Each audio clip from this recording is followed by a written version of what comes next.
Hey, how you doing, Tabitha? Oops, hit the unmute button. Go. Can you hear me now? Yes, ma'am. Tabitha, I just want to, first of all, want to thank you for taking time out of your busy schedule to hop on our Youth and Mentorship podcast. Thank you. Yeah, no problem. Of course. Thanks for having me. So, Tabitha, typically like to kind of give a little brief background about our podcast. So, our Youth and Mentorship podcast came about right at the start of the pandemic. My adopted hometown in Detroit, I realized that a lot of our young people, they kind of were getting tired of hearing, stay in school or stay out of trouble, stay off the streets. And I realized that it was more impactful uh, to have people in different professions and industries kind of share their stories. So that's how Heavy Brand Podcast came about. Nice. Good, good. That is a really inspiring message. And I'm glad that you're doing this, especially with all, the kids now kind of being out of school in the pandemic and getting in trouble. So this is something, positive for them to get into. So thank you for that. Thank you. And then also a quick little reminder: we some of our viewers are in different parts. So if I'm like kind of redundant, like Detroit, Michigan, or Atlanta, Georgia, it's just so some of our viewers can kind of follow through with the geography. Gotcha. No problem. So tell us a little bit about a young Tabitha. I know you're about 30, but tell us a little about a young Tabitha coming up, her introduction to sports and athletics. Yeah. So, up until the age of 10, it was just the field day stuff, the fifth grade, doing the little relay contests and everything. I really didn't get involved in sports until about 12. So in middle school, I ran track and cross country, played basketball when I was 13 years old, was really the first time I picked up a basketball, and volleyball as well. And then I also played softball. So I was kind of, I played almost every sport out there other than soccer. And then I also played two instruments. I played the clarinet and the viola. So, my mom was a single mother of four kids, and she kept us busy because she worked a lot of hours. But she also wanted us to be exposed to different things. It wasn't, oh, you're tall, you have to play sports. It was an option more so, where she pushed me into it just because I was tall. So, ninth grade came around. I pretty much stuck with everything with the instruments. But then basketball got serious. So I ended up quitting band. I got hit in the nose with a softball and blacked out. So I stopped playing softball at 15. And then I stuck with basketball and volleyball. So those were the two that I was serious with through the end of high school. Could have went Division I in either, or I was pretty good in volleyball as well. But this is a testament, a lesson in doing things that you want to do. I felt like people expected me to play basketball because my older sister played basketball. So it was almost one of those things where I felt kind of, pressured that was the way that I had to go, even though I enjoyed playing volleyball so much more at the time. So when I was 15 years old is the first time that I had my first serious injury. I tore my ACL and my meniscus in my right knee when I was 15. Yeah. At 15? At 15, yes. And that was in my right knee. And then senior year rolls around and I tear my meniscus in my left knee. And so at this time, I've already signed a letter of intent to go to Georgia Tech. I was recruited by Michelle Joseph. So I already had my scholarship, but I had to undergo surgery my freshman year in college on my left knee. So were you in total, red shirt? No, I probably should have redshirted, but it happened right before the beginning of the season. So, meniscus tears are not that bad. They can heal pretty good within 6 to 8 weeks, depending on how severe it is. So I ended up just getting a slight, snip in my left knee for that, and went to college and tore the meniscus in my right knee again. Yes. And this was, the beginning of freshman year. I'm just getting there. I'm excited to play. And I kind of get hurt. So, throughout my career, my knee kind of gave me some issues. So I didn't play as much. But at Georgia Tech, I played all 4 years on scholarship. And there I had a double major. I majored in business management and civil engineering. So, the engineering part came about because my aunt in Miami is an engineer. And my mom at the time was just saying, everybody's majoring in business. You need to do something that stands out, but you can get a job right away. So that's when I picked up the engineering degree. So I spent 5.5 years at Georgia Tech, and I took all of my math and science classes to fulfill both degrees while playing college basketball. And then I also pledged a sorority. So I pledged Alpha Kappa Alpha Sorority Incorporated. Okay. I am an AKA, and I held the office of treasurer there. So 5.5 years, and I ended up graduating with my business degree first at the end of 4.5. And then I was a grad assistant for my team. That's how I kind of paid for the rest of my scholarship. So it took me about an extra 1.5 years to finish up the civil degree. So about 5.5 years total.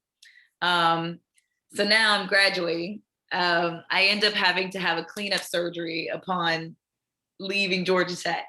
Right. So this is like 3 on the right knee at this point and 1 on the left. So end up having a cleanup surgery at the end of my senior career. And then I applied for jobs. So there's a company called Illinois Department of Transportation that was recruiting on the campus of Georgia Tech at the time. That recruited me to go to Chicago. So here I am, a Miami girl. Yeah, right, the Midwest.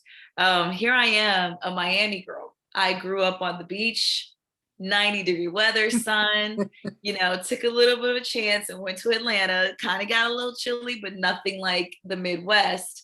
And so now I'm headed to Chicago. And this is some of the coldest weather I've ever experienced in my life. So for 5 years, I worked for the Illinois Department of Transportation as a civil engineer in traffic and transportation, which is a really nice career. I got to build bridges, roads. I learned a lot about bridges. Yes, we tore down, we demolished a bridge and built it back and replaced it. So it was really cool because we demolished half the bridge, staged the traffic to go both ways while this part of the bridge was being built. And then we would open that part of the bridge and then demolish the other side and connect it. So it was really cool. It was over a lake and a little stream. So we had to do, like coffer dams, and there was crawfish and pile driving. So it was a lot of fun. I'm getting a little nerdy right here. No, this is needed. This is needed.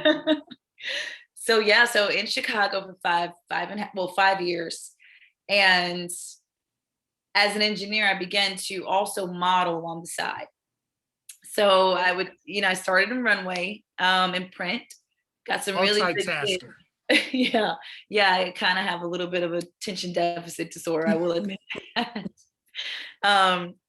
So I started modeling, and then I got with an agency and I started doing print work and catalogs. And then all of a sudden there's something that crosses that just randomly gets delivered in my mailbox about the Miss Illinois USA pageant. So I look at it, I'm just like, okay, maybe I'll just give it a try, right?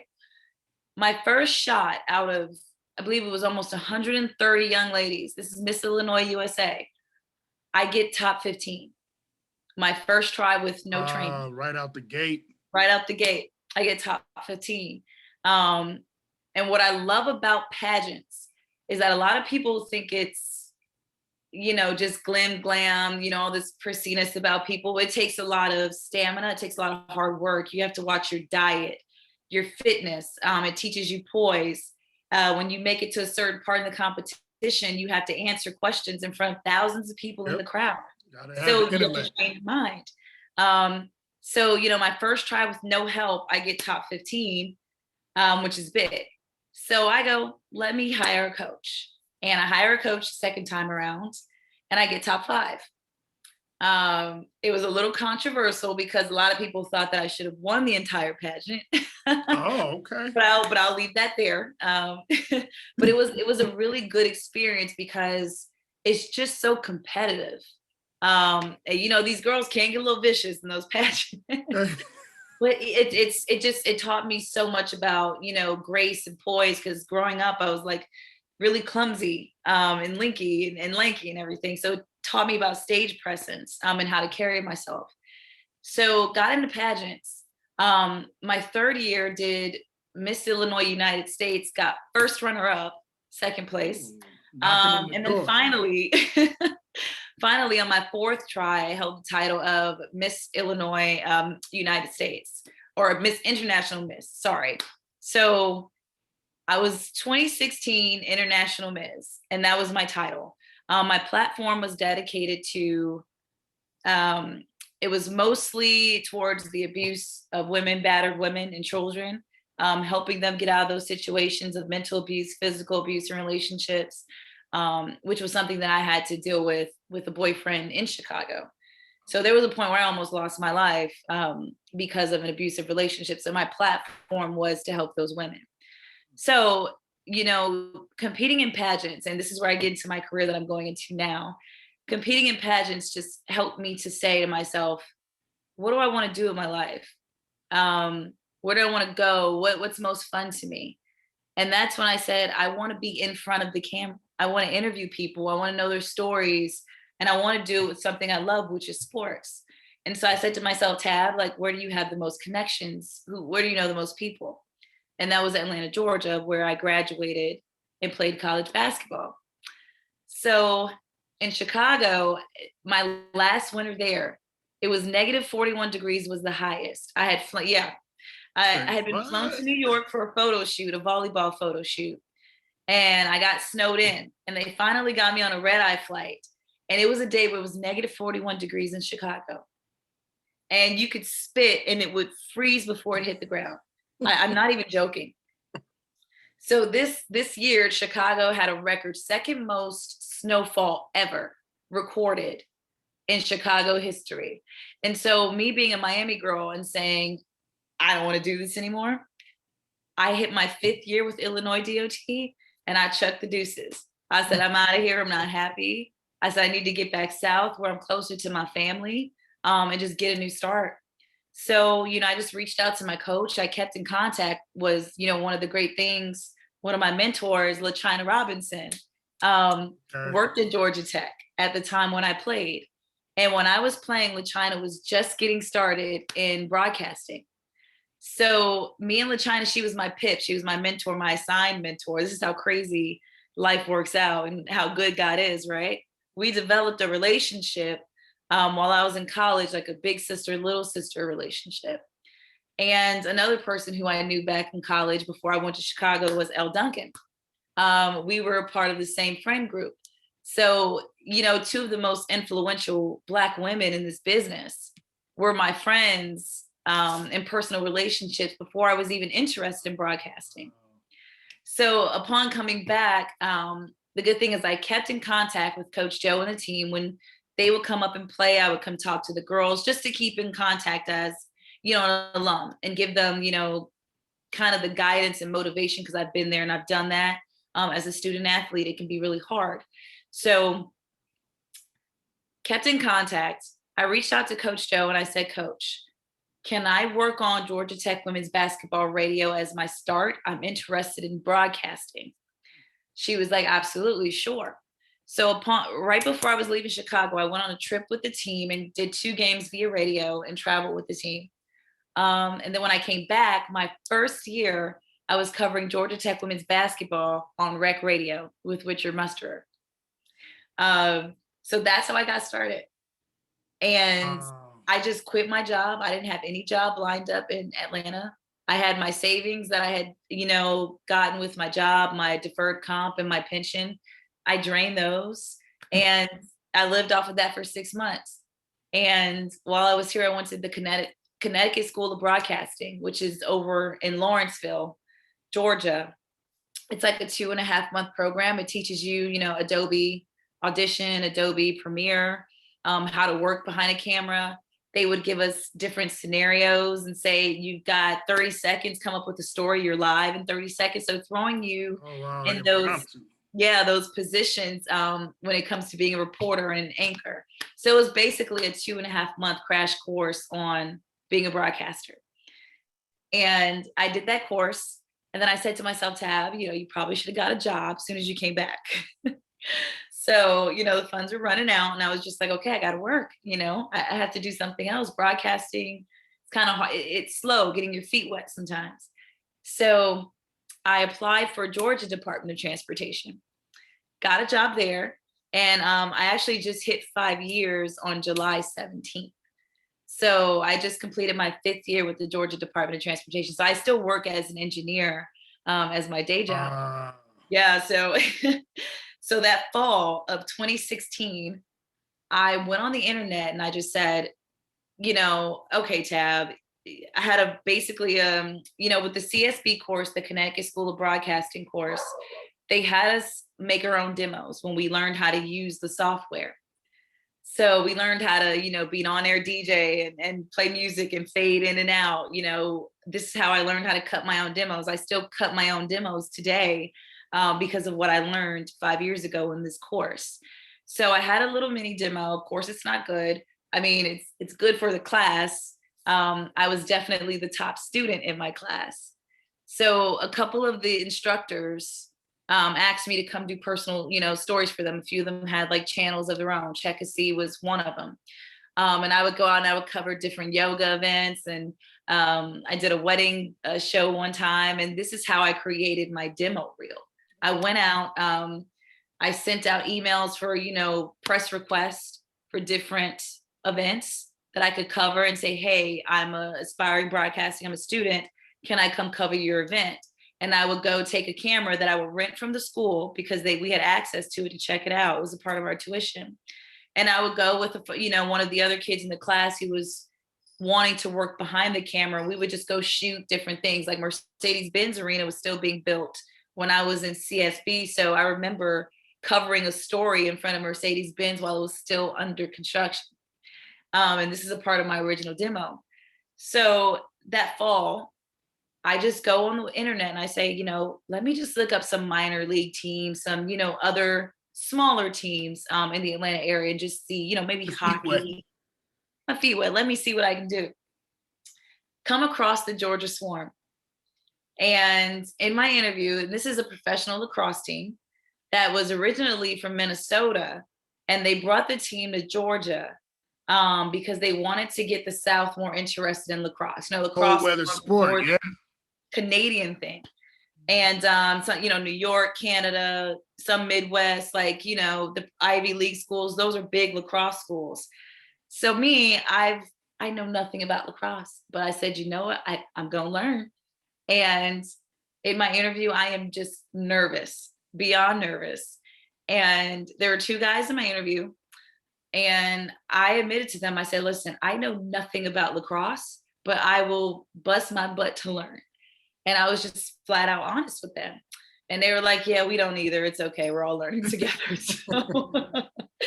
So they call me, they play the hard game. They're like, well, we have a few other people that we got to interview. The next morning I receive a call and they're like, Tabitha, we'd like you to be, our sideline reporter for the Georgia Swarm. We're, just a small team. We're trying to grow here in the South. And, we think we can do that with you. And of course it's unpaid at first. So I remember, I'm like, that's fine. I just want my, experience with the team. So my first interview, I remember I went out on a date the night before I was to report to the arena in Gwinnett. And my car gets broken into. My windows get busted. So here I am. I'm trying to make an appointment to get my car done to BMW. And I have a bag on my window and I'm so nervous. I have to drive 30 minutes down the highway. I have to be careful because there's glass and, it's the winter time also. And I have a bag over my window and I drop my car off and I'm almost this late on my first day with the Swarm. And it was just really stressful time. So I make it to the arena with a loaner car. And this is an unpaid gig, right? So the guy who hires me, the communications person at the time, his name was Alex Shimke. He and one of the co-owners, Andy Arlotta, I do my first interview with Ed Camo, the head coach for the Georgia Swarm. And they're both standing there watching me. And Andy Arlotta is just like, let me No see what this pressure. got, right? And so I literally start my interview, and about 15 seconds in, Andy Arlotta turns to Alec and says, "Holy she's good. We gotta pay her." The And I'm one. just like, so in that one day that I did my interview with Ed Camo, head coach Ed Camo, who's still the head coach today, I went from making $0 to getting paid $200 a game for the Georgia Swarm. So that was, a really big blessing for me that they decided to pay me, and I did some of their social media and everything. So the games were only on Facebook Live at the time when we started. My first year, we win a championship. We win the 2017 championship for the Georgia Swarm. Oh, So so I you have a had really some real action to call I each got some real game. action. Okay. So, and the guys, it's really good team. And so we're in 2017 now, right? Because the lacrosse season starts in December and it goes. So I started December 2016. It kind of ends around that June area if you make it into the playoffs. So we're like June 2017. We win a championship, and this is my first season with this team, and I could not love this team more, and I could not love that sport more, because lacrosse, a lot of people don't. You got to watch it to really understand. It's a really good sport. It's like a combination of basketball, soccer, and hockey. So they run plays and set picks and screens for each other. So it was really about me finding a way to relate this sport to Yes. my vocabulary, and understand it. So it helped me understand the sport, and there I could frame my questions for the players, and the coaches. So we started on social media the first year. And then after we won that championship, we got picked up by Bleacher Report Live. So it was just it was just like a web platform. And from there, in my third year, we added a contract with the CW. So now I'm getting, I increased my pay throughout those few years, gradually. I can't tell you guys what I make now. It's classified. It's classified. But yeah, so during my 5 years with them, I'm going into my fifth year now with them. And in my third season, the NLL draft asked me to cover as a floor reporter, the draft. So they fly me to Philadelphia in 2018. No, 2019, I fly to Philadelphia and I cover the NLL draft, my first draft ever. And it was just such a great experience. They've loved me so much that we're doing the draft again this year, August 28th, but this is my third year covering the NLL draft. And, it's something where as a minority, I was just like, well, are they keeping me because, I'm Black and I'm a female? And I was like, no. And the thing was, it was like, no, I'm actually really good at what I do. And I go back and I watch, I don't like to compare myself to other reporters, but sometimes you got to look at the competition, right? So I like to go back and, I'll watch some of the games. And I'm like, no, I'm actually really good at what I do. It's just a plus that I'm a woman and I'm a Black woman at that. Yes. So it broadens the landscape. So I had to get that out of my head, So this is my third year doing the draft. And it's just been such a good experience with the coaches, with all the players. Like, these are like my brothers, and most of them are like Caucasian. They're Canadian. They're some are from here. So it's just interesting how we found, common ground within that team. And I know that they were protecting me and I protect them whenever I would see them. They've just been awesome and just super respectful, down from the ownership to the coaches to the players.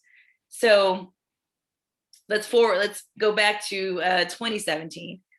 I reached out to Teresa Wenzel, who was the AD of women's basketball at Georgia Tech when I played.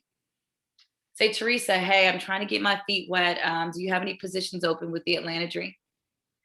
2017, I get hired as the new social media, person, as well as sideline reporter for the Atlanta Dream.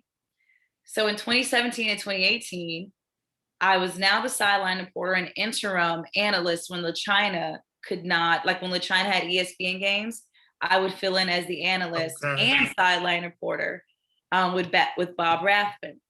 So this is where I got so much of my experience. My goodness, they had Your me running net around that your arena. networking skills for the young viewers, your networking skills are off the charts, by the way.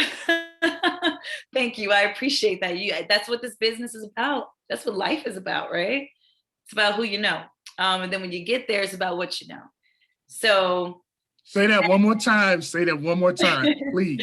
it's about who you know. And then once you get the job, it's about what you know. You got to prove that you belong there. So 2017, I mean, this job as their reporter, I traveled with the team also. So they had these budgetary restraints and, some restrictions where they really couldn't pay me as much. So with them, I would kind of go into the office. I would help with, a lot of the PR communication stuff. And then I did travel with the team some as well to some of the games and record social media. So I did all their social media stuff. Are you doing like posting like highlight clips and like using hashtags, or what are like some of the functions behind that? So for me, when I did it, I wasn't too sad. Like they do that now, but at that time, it wasn't. That wasn't done by me. It was more so the minor interviews with the team that they would post on their social media. So after the game, I would get Tiff Hayes or Brittany Sykes, something that wasn't covered on a broadcast. This was just for our personal social media platform. So basically, self-tape, ask the questions, follow the stats, and just ask them about what happened with the game. But the fun part came when we had home games. So we had theme nights where you had to think of something creative to do on air. And you had to make it seem like it's not scripted, but you did have to write stuff out. So I learned so much because it would be something where we have a guest in the audience that we didn't know was coming. Somebody, we didn't expect to come, like, Dwight Howard's in the crowd. You got 30 seconds, get over there. Think of some questions. You got 2 minutes. And I'm just like, what do you want me to say? But, this career is so much fun because that part of it is fun. It's like, you got 30 seconds. You got to get there, get it done. So it threw me into the fire a lot and it made me a lot better as well. And then when LaChina wasn't there, I would do the analyst and the sideline role. So as I'm closing out on the table, like right before halftime, it's like, okay, Tab, in my ear, get up, go get the coach. So Bob would keep talking. I would take off my headset, get my little mini one to go run over there as I'm trying to think of questions to ask the coach and get them before halftime. So it was just a lot of fun being thrown into the fire at that time. And so with the Georgia Swarm, after my second year, this is all kind of going concurrent. I know I keep going back, but these teams are cyclical for me because, after the Dream, I get hired back with the Swarm. So you're a go-getter. I mean, keep going. You're a go-getter. So with the Swarm, I expressed to them that, if they needed fill-ins for the in-arena hosting, to let me know. That time comes where they do need help with in-arena hosting.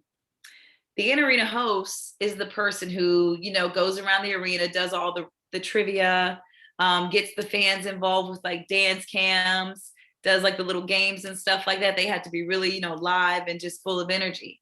And you're literally running around the arena trying to get there. And then as soon as they say it in your ear, they're like, okay, Tab, go. You see a big bright red light. This is a big hockey stadium now. This fits over 10,000 people. I think we had a game that was over 8,000 at one time. You see your face on a big jumbo screen. There's a red light. There's people walking by you, trying to distract you, trying to get in the camera. You got to remember a script.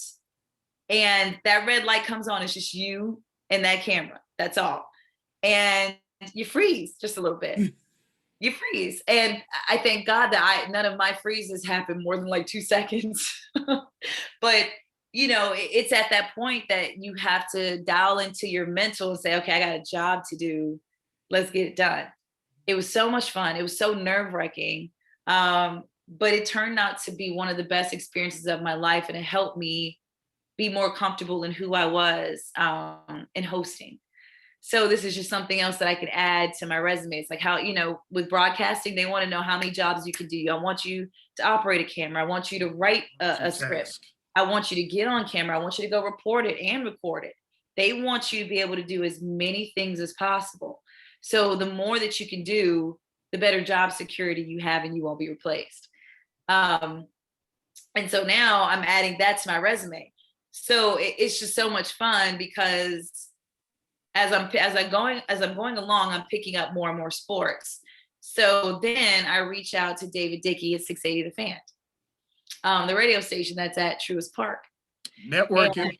I submit to him my very first demo. It was Jim Mahaney at the time.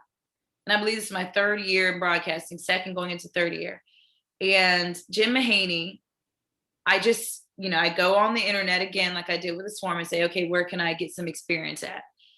I send him an email and I go, this is my demo reel. It's my very first demo reel. It was tragic when I go back and look at it, but it was good enough as a first and second year broadcaster that they could see that, I had something to give them. So reached out to him. He calls me into a meeting. He's like, hey, David, we got somebody who replied who might be a good candidate. So I start interviewing with them. They throw me in with different hosts. And now I'm on sports radio with, Sandra Golden and Shapiro and Joe Ham and Home Team, Brandon Leak and Hudson Mason and Tug Covert. These are people, Nick Cellini, these are people that I got to go on air with for 3 years. And I think this past December was the last time that I went on with them.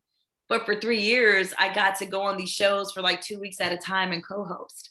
So now with sports radio, now it's not just basketball or lacrosse. Now I have to know football. I got to know baseball. Okay. Everything. Yeah. So it's more on my resume coming at this point. And right before COVID happened in 2020, March, me and John Michaels were supposed to have a show with 680's Fan. We had a meeting with David Dickey and everything. And it was, I think you two are the new hosts here. COVID happens. Does not happen for me. John Michaels is there right now. But and that's completely fine. I think it worked out for the best, as me just filling in for a couple of weeks. But we didn't get our own show. It was going to be fire though. That's what I will say. So just I contribute with them every so often. And then now we're going back to 2017 to 2018, where I reach out. ACC Network Extra is now in its first year. And, this is like 3 years ago. ACC Network Extra just started. So Fallon Stokes, who also played for Georgia Tech, is in front of me at the time. She had expressed interest. And she was one of my bridesmaids as well. So she's one of my friends. So she's first in line, and then they were like, Tab, whatever game she doesn't get, you can cover. So this is very entry level ACC Network basketball. So I get a few games on ACC Network Extra as a commentator for Georgia Tech women's basketball. So that was kind of cool too, because again, I worked with Richard Musterer via the radio, and then TV would be like Andy Demetra, who still covers Georgia Tech men's basketball now. He's so awesome. But I'm getting my feet wet with different partners, different broadcasters at this time. So ACC Network Extra, I do that. I still do that now, but not as many games. So now we're going again. I still have the Dream. So the Dream, I only did 17 and 18 with them. They brought in Nikki Collin, and in her second season, she kind of pulled in her own staff. So 19 and 20, I was not with the Dream. I only did 17 and 18. So that was kind of like a damper for me. But in that process, 11 Alive around 2018, NBC 11 Alive, they have a sports show that they do called Sports Extra, where they bring in different hosts of different shows and writers to talk about sports. It's a Sunday show. So I start getting emails from them saying, hey, can you come in and do a panel? And to this very day, they'll call me every so often and say, Tab, can you come in, when it comes to a show where maybe women's basketball is hot and they want a female basketball presence to contribute. They'll call me every so often. And that show is probably some of my best demo work to this very day. It's only a 30-minute show, but I have it all over my demo. So I'm constantly updating my demo on the process. And the good thing is, I buy the software to go on my computer, I make that investment. And I'm constantly cutting new demos, constantly looking at my footage and updating my demo What's reel. the general price range for software like this? So if you're a student, I think at the time it was like half the price, which was around $25 a month. Oh, Um, okay. but that's, you have to provide a lot of, documentation that you are a student, because it does go up when you kind of graduate from school. So for a normal person, for just the Adobe, Photoshop and for just Photoshop and Premiere, which is the video demo work, I pay $53 a month. And that is kind of a lot, but it is an investment. But the thing is, I'll give you guys a trick. When you go to cancel, they usually give you a couple months free. Okay. So Okay. yeah, they'll probably give you like 2 months free. So just threaten to cancel and they'll give you a couple months. So I'm constantly updating my demo, constantly updating my demo. And I reach out I asked LaChina, I'm constantly meeting with LaChina saying, hey, what can I do? Can you review this? And, at the time with the dream, she gave me some of my best feedback. And it was very, I won't say harsh, it was very straightforward. But She didn't LaChina knew sugarcoat anything, huh? she didn't sugarcoat nothing. It would be, she would look at me during timeout and do like this, and be like, oh my gosh, like what did I do? And so it gave me thick skin right in the moment, like this is tough, it's the red light on, you got to perform, you got, a producer in your ear, you got to go with the time of the game, like everything is being thrown at you. But what you realize is after a while, you start to become better and stronger and nothing rattles you anymore. And, I'll let you guys in on a little bit of a secret. I have a small case of anxiety. And for me, broadcasting with people with anxiety, you need something to focus on, to take your attention off of the things that are making you scramble. And with broadcasting, for me, it allows me to dial in on something. And that's why I love it so much, because a lot of people be like, oh, I thought that would heighten it. For me, it has me focus in. It's crazy, I know. That's just the way my mind works. So yeah, here I am. I reach out to LaChina and I'm constantly emailing people. She's like, every few months, keep circling back, keep seeing if they need something. So my contact list is growing. I reach out to Mary with ACC Network, women's basketball. And she's like, yes, Tabitha, I think you do some really good work. And this is 2019. This is like mid 2019. And she's just like, I'm going to put you in touch with a producer at Raycom. Puts me in touch with Rob at Raycom, Rob Reichley. And I have a game at FSU, December of 2019. And this is kind of like a tryout game. This is the weekend. I have a swarm game the night before that I've already committed to. And I go, Rob, I really want this opportunity. FSU is only 4.5 hours south. I can do it. I'll rent a car and I'll drive. This is the weekend that the College World Series is in town for football at Mercedes-Benz Arena. They end up giving away my rental car. And then they send me to the airport and back to downtown. There's no cars left because they're all gone. It's raining. I have a game that I have to focus on. So my boyfriend at the time, who's now my husband, my boyfriend, he's driving. He's like, calm down. He's like, it's okay. I'm like, I can't believe it's happening. I can't believe it's happening. So I go, Tab, just take it a step at a time. He drives me to the swarm game after we've been back to the airport downtown, drives me all the way back up to Gwinnett, Duluth, which is about a 45 to 50-minute drive back and forth. We go to my game. I get off, it's raining. I head back to the airport at midnight. I finally get a car around 12:30, 12:45, and I'm exhausted. I head back, and my boyfriend, he says goodbye. I head south to Florida State University because I said, I'm not missing this opportunity. I drive for 5 hours in the rain, and I get You to will not Florida be State. denied. I will not be denied. I will not. I made it there at about 4:45, 5 o'clock for a 12 p.m. game. This is my one opportunity. that this is, this is where the pay level, this is that difference in that Okay. pay gap. Okay. This is where I'm professional. Because Raycom is, with the dream, it was Fox Sports South at the time. Raycom is like now Bally, and now Bally is some of Fox Sports. So these are actual regional broadcasts. Get my interview with Rob, have a game. He asked Evan Leffler, who was the first play-by-play guy I ever worked with, ask him how did she do. He goes back and replays the game. Rob gives me some of the best criticism that I could have ever asked for. He's like one of the best, like a lot of producers don't care to give you back feedback. He does it in a way where it's like, it's kind of fatherly. He's like, you did good in this, but you need to work on this. And it's straightforward. And, on the phone call, I'm just like, yeah, no, I can see that. And so he's like, all right. And so I pause and I go, can I just ask you a question? And he's like, sure, shoot away. And I go, would you hire me again? And he goes, absolutely. He was like, I would absolutely hire you again. Like, I think you did a really good job. And I'm just like, oh man. Because, when you start getting that criticism, constructive criticism, you can start to self-doubt. Yeah. So I had one game in December 2019.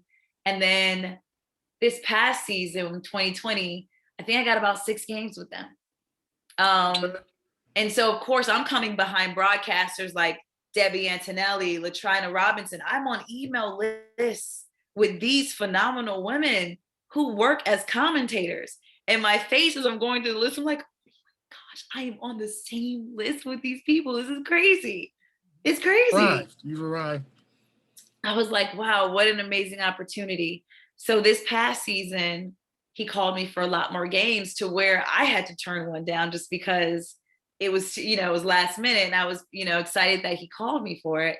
But I just developed so much over this past year from working with Raycom and Rob's, critique up until the point to now. I know he's tired of me. He lives in Charlotte where the headquarters is, but he still, reviews my demos. I'm like, Rob, can you please do this? And you and LaChina give me my best feedback. I send all my demos to those 2 people for sure. So, because I know they're going to be straightforward with me, give me my best feedback. So, up until this day, he's just so open to giving good advice. And I thank God for that, because I did not realize that there wasn't a lot of producers like that just don't care. But they are an amazing company to work with. I will say that. And from that, they had a subsidiary company called Tupelo Honey that asked me to do the Sunbelt tournament this year. So, like somewhere in Mississippi, or I'm not sure where they're based exactly, but I know very south. south. Yeah, it's very south for sure. But I ended up working the Sunbelt Conference this year for women's basketball. So now I'm in that range where I'm getting professional pay, and people are seeking me out to do certain things. So it's just been a really, really fun ride. I'm actually in my 5th year right now with the Dream. I did my first play-by-play game on May 19th. And come to find out, people thought I was good. So they're asking me for that demo now. And I'm just like, oh, crap. And I had, a couple people, professionals, reach out and say, are you interested in play-by-play? And I say, hey, if that gets me booked more games, then so be it.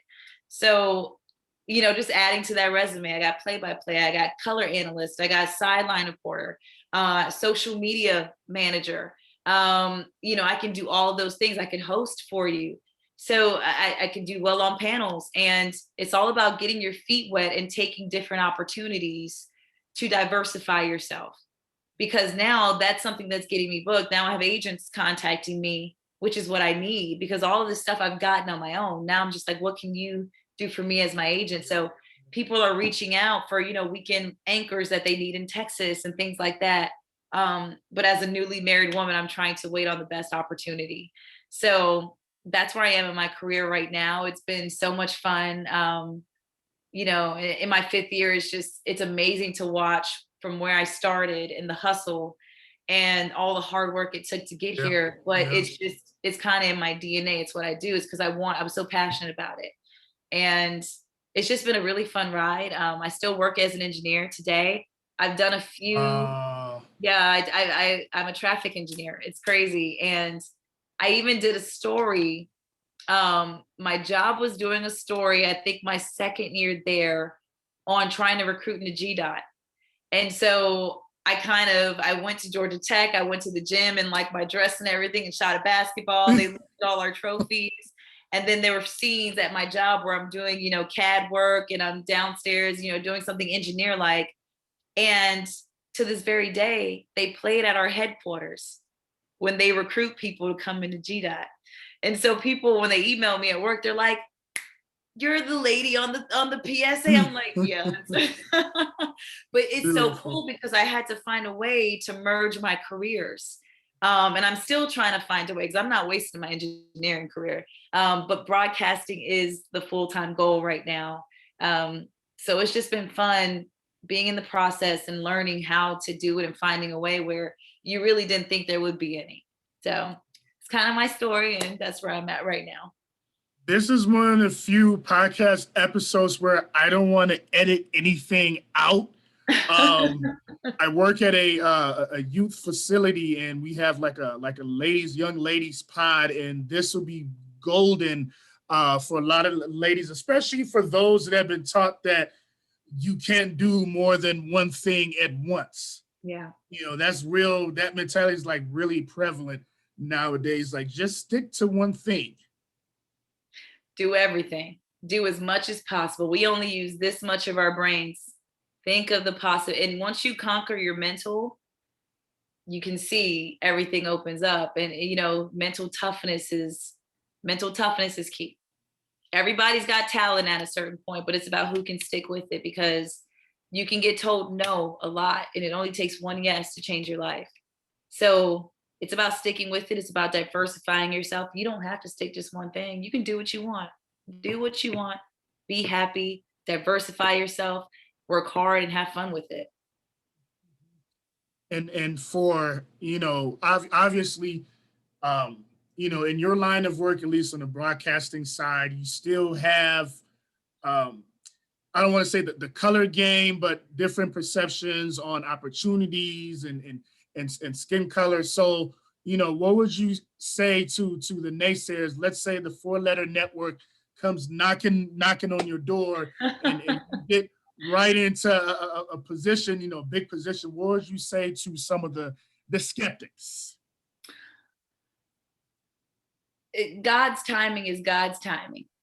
And if you are a person of faith, which I hope most people are, um, and you truly believe that, then that gives you comfort in knowing that no human being can stop what's destined for you.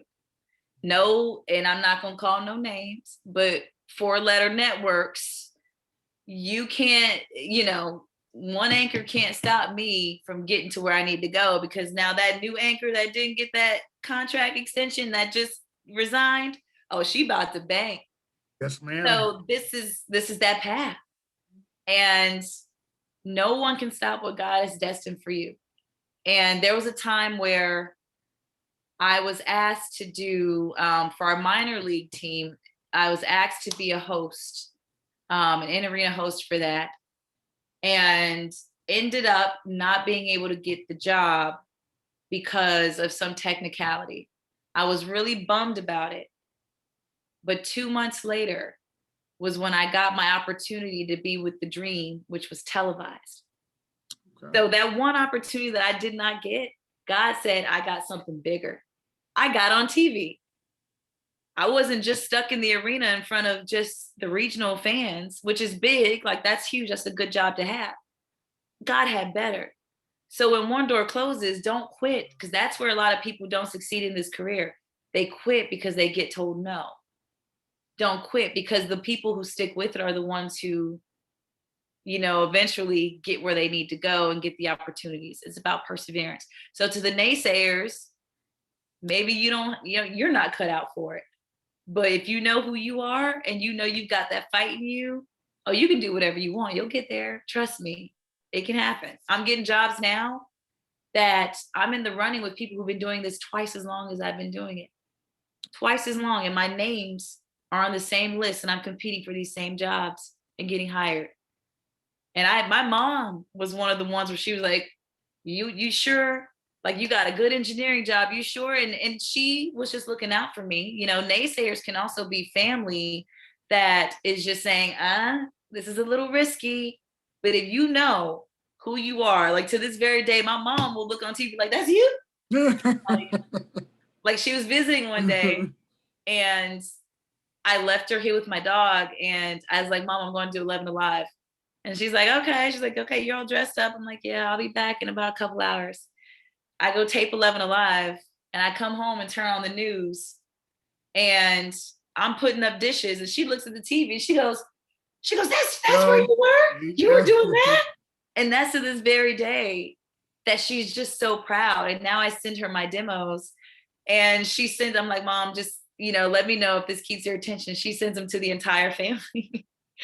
And she's just so proud. But in the beginning, as my mother and looking out for me, she was just like, I don't know, like, this is a big risk. Like, but she knows that I stuck with it. And I proved to her and to myself that this is where I belong. This is what I can do.